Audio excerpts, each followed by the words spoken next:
ఉత్తరాయణ పుణ్యకాలంలో వచ్చేదే మాఘమాసం. విష్ణుమూర్తికి ప్రీతిపదమైనది మాఘమాసం. ఎంతో విశేషమైనదిగా చాలామంది మాఘమాసం ఎప్పుడు వస్తుందని ఎదురుచూస్తూ ఉంటారు. మాఘం అంటే పాపాలను నశింపజేసేదే అని అర్థం. మన పాపాలను నశింపజేసేటువంటి శక్తి ఉన్న మాఘమాసమునకు అంతులేని ప్రత్యేకత ఉందని మన శాస్త్రవేద పండితులు చెబుతున్నారు. ఈ మాఘమాసంలో ఎలాంటి పూజలు చేస్తే భగవంతుని అనుగ్రహం పొందుతామో ఇప్పుడు మన వీడియోలో తెలుసుకుందాం. తెలుసుకోబోయే ముందు నా చిన్న రిక్వెస్ట్ అండి, మన ఛానల్ అయితే ఎవరైతే కొత్తగా చూస్తున్నారో వారు లైక్ చేసి సబ్స్క్రైబ్ చేసుకోవడం మర్చిపోకండి. ఈ మాఘమాసం ఫిబ్రవరి 10 నుంచి మాఘమాసం ప్రారంభమై మార్చి 10వ తేదీన ముగుస్తుంది.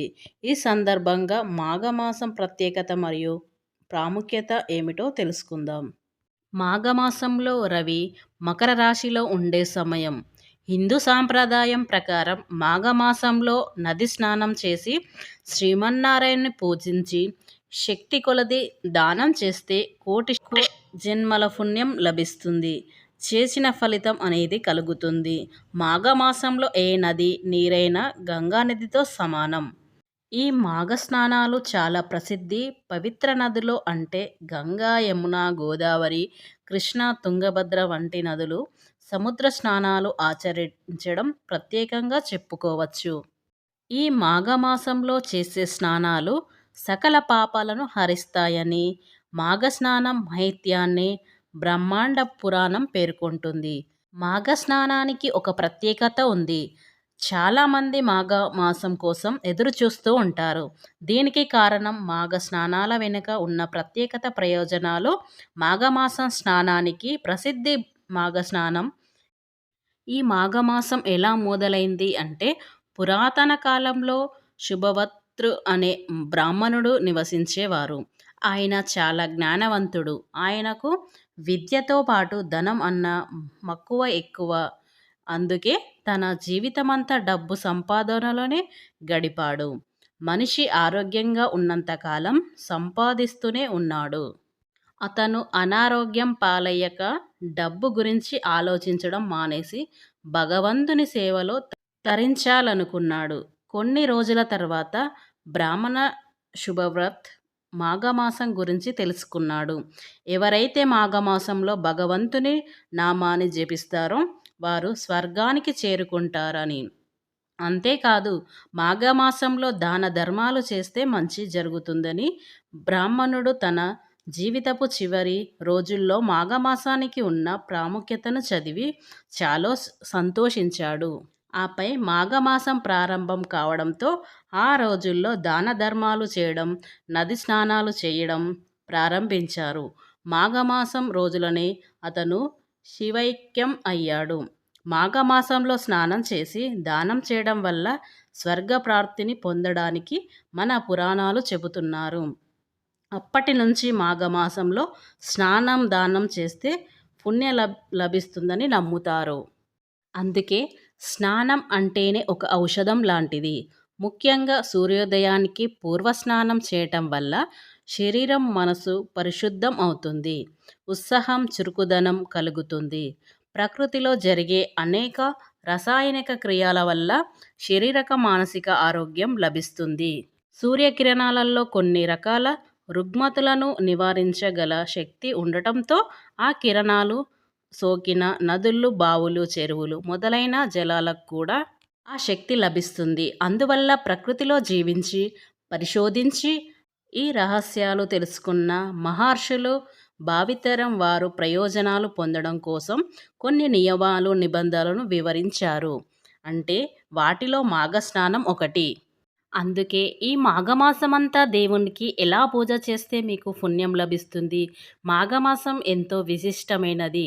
చాలామంది మాఘమాసం కోసం ఎదురు చూస్తూ ఉంటారు. కాబట్టి ఈ మాఘమాసంలో స్నానం చేయటం వల్ల ఇంత ప్రాముఖ్యత ఉంటుంది. అందుకే ఈ మాఘమాసంలో ఏ వ్యక్తి అయితే పుణ్యనది స్నానం ఆచరిస్తారో వారికి విశేషమైనటువంటి పుణ్యఫలం లభిస్తుంది. జీవితంలో రాజయోగం లభిస్తుంది. మాఘమాసంలో చేసే స్నానాల వల్ల మనం చేసిన పాపాలను కడిగేయమని ఆ దేవుణ్ణి స్మరించుకోవడం. శివుడికి కార్తీక మాసం అంటే ఎంత ఇష్టమో మాఘమాసం అంటే కూడా అంతే ఇష్టం. కాబట్టి ఈ మాఘమాసంలో శివ పూజకు విశిష్ట స్థానం ఉంది. ఈ మాఘమాసంలో పరమేశ్వరుడు ముక్కోటి దేవతలతో కలిసి శివాలయంలో ఉంటాడని శాస్త్ర నిపుణులు చెబుతున్నారు. అయితే ఈ మాఘమాసంలో నదుల్లో కానీ, చెరువుల్లో కానీ, బావుల వద్ద కానీ స్నానం చేస్తే చాలా మంచిది. నదుల్లో స్నానం చేయడం కుదరకపోతే ఇంట్లో స్నానం చేస్తున్నప్పుడు గంగా నది, గోదావరి, కావేరి వంటి పుణ్యనదుల పేర్లను తలుచుకుంటూ అయినా స్నానం ఆచరించినా మంచిదే.